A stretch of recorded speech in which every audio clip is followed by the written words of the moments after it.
வாழ்க்கையில நாம நிறைய தோல்விகளை கடந்து வந்திருப்போம். ஆனா இந்த காதல் தோல்வியை கடந்து வருவது சாதாரண காரியம் இல்ல. நீங்க காதலிக்க ஆரம்பிக்கும் சமயத்துல உங்களை சுத்தி பட்டாம்பூச்சி பறக்கிற மாதிரியே இருக்கும். உங்க மனசுக்குள்ள காதல் பாட்டு ஓடிக்கிட்டே இருக்கும். உங்களை சுத்தி இருக்கிற இடங்களும் இயற்கையும் மழையும் வெயிலும் என உங்க கண்ணுக்கு தெரியக்கூடிய எல்லாமே ரொம்ப அழகா இருக்கும். ஒருவேளை நீங்க லவ் பண்ற பொண்ணோ இல்ல பையனோ உங்க கூட படிக்கிறவங்களா இருந்தா உங்களுக்கு காலேஜ் போக ரொம்ப ஆசையா இருக்கும். ஒருவேளை அவங்க உங்க கூட வேலை பார்க்கறவங்களா இருந்தா உங்களுக்கு ஆபீஸ் போக ரொம்ப ஆசையா இருக்கும். ஆனா நீங்க ரெண்டு பேரும் காதலிக்க ஆரம்பிச்சு ஒரு சில வருடங்களுக்குள்ள உங்க காதல் தோல்வி அடையக்கூடிய சூழலுக்கு வந்தா இது எல்லாமே தலைகீழா மாறிடும். அதுக்கப்புறம் உங்களை சுத்தி நடக்கிற எந்த விஷயத்தையும் உங்களால ரசிக்க முடியாது. காதல் பாடல்களை கேட்டாலே அழுகையா வரும். உங்களால வழக்கம் போல காலேஜுக்கும் ஆபீஸுக்கும் போக முடியாது. உங்களால படிப்புலையும் வேலையிலையும் கவனம் செலுத்த முடியாது. இதுக்கு முன்னாடி உங்களுக்கு இனிமையான உணர்வை தந்த இரவு வேலைகளும் பகல் வேலைகளும் மழையும் பனியும் வெயிலும் உங்க மனசுல ஏதோ ஒரு சோகத்தை உருவாக்க ஆரம்பிக்கும். சிலர், அதுலயும் குறிப்பா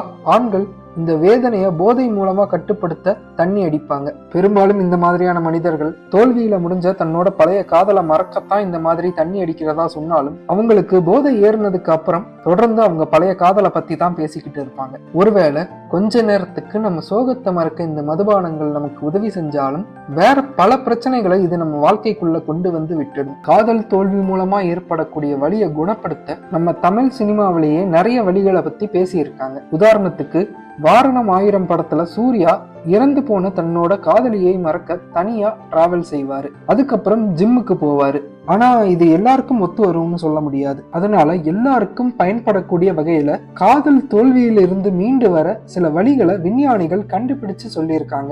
ஜேர்னல் ஆஃப் எக்ஸ்பிரிமெண்டல் சைக்காலஜி நிறுவனம் மூலமா வெளியிடப்பட்ட ஆராய்ச்சியில உங்களோட முன்னாள் காதலி அல்லது காதலனுக்கு இருந்த மோசமான பழக்கங்கள் மற்றும் குணங்களை பத்தி யோசிச்சு பார்க்கறதும் அவங்க மேல தொடர்ந்து உங்களுக்கு அன்பு இருக்கிறது இயற்கை தான்னு ஏத்துக்கிறதும் உங்க வாழ்க்கையில உங்கள் முன்னாள் காதலன் அல்லது காதலிக்கு எந்த வகையிலும் தொடர்பில்லாத நல்ல விஷயங்கள் பத்தி யோசிச்சு பார்க்கறதும் காதல் தோல்வியில் இருந்து வெளியே வர சிறப்பா உதவும்னு தெரிய வந்து இருக்கு. நம்ம எல்லாருக்கும் சில குறைபாடுகள் இருக்கும். அதே மாதிரி நம்ம கிட்ட நிறைய நல்ல விஷயங்களும் இருக்கும். அதனால நாம காதலிச்ச பெண் அல்லது ஆண் கிட்ட இருந்த குறைபாடுகள் பத்தி நாம யோசிச்சு பார்த்தா நம்மளை விட்டுட்டு போன நபர் நமக்கு பொருத்தமான நபர் இல்லைன்னு நீங்க தெரிஞ்சுக்கிறது மட்டும் இல்லாம அதோட சேர்த்து உங்க வாழ்க்கையில அடுத்து ஏற்பட போற காதலிலும் இதே மாதிரியான குறைபாடுகள் இல்லாத மனிதர்களை நீங்க கண்டுபிடிக்க முடியும்னு மனநல ஆராய்ச்சியாளர்கள் சொல்றாங்க.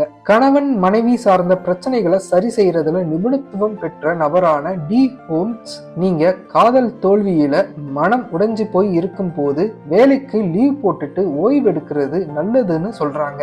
இத பத்தி அவங்க பேசும்போது உங்களுக்கு இருக்கக்கூடிய பிரச்சனை பத்தி உங்க நண்பர்கள் கிட்ட பேசுங்க. உங்க கவலைகள் உணர்ச்சிகள் என எல்லாத்தையும் ஒரு டைரியில எழுதி வச்சுக்கோங்க. ஆனா அந்த உணர்ச்சிகள் உங்களை கட்டுப்படுத்த அனுமதிக்காதீங்க. உங்களால உங்களோட காதலியோ அல்லது காதலனோ இல்லாம வாழ முடியாதுன்னு கூட தோணலாம். உங்க ரூமுக்கு வேற பெயிண்ட் அடிக்கிறது மாதிரியான நீங்க இருக்கக்கூடிய இடத்தை கொஞ்சம் மாத்தினா உங்க மனநிலைய மாத்த இது பெருசா உதவி செய்யும். அதோட சேர்த்து உங்களோட முன்னாள் காதலி அல்லது காதலனோட சோசியல் மீடியா பக்கங்களை நீங்க போய் பாக்குறத நிப்பாட்டணும். ஒருவேளை இதை உங்களால செய்ய முடியாம இருந்தா அவங்களோட அக்கௌண்ட்டை நீங்க பிளாக் பண்ணணும். அது மட்டும் இல்லாம அவங்க ஞாபகார்த்தமா உங்ககிட்ட இருக்கக்கூடிய புகைப்படங்கள் வீடியோக்கள் எல்லாத்தையும் டெலீட் பண்ணணும். இது மூர்க்கத்தனமா இருந்தாலும் உங்க பிரச்சனையில இருந்து நீங்க மீண்டு வர இது உதவும்னு அவங்க சொல்றாங்க. இது எல்லாத்தையும் நீங்க செஞ்சாலும் ஒரே நாளில நீங்க சகஜ நிலைக்கு வந்துடுவீங்கன்னு எதிர்பார்க்க கூடாது. காதல் தோல்வி மனதளவில் ஏற்படுத்தும் காயம் சீக்கிரம் மாறாது. அது சரியாக நீங்க நேரம் தரணும்.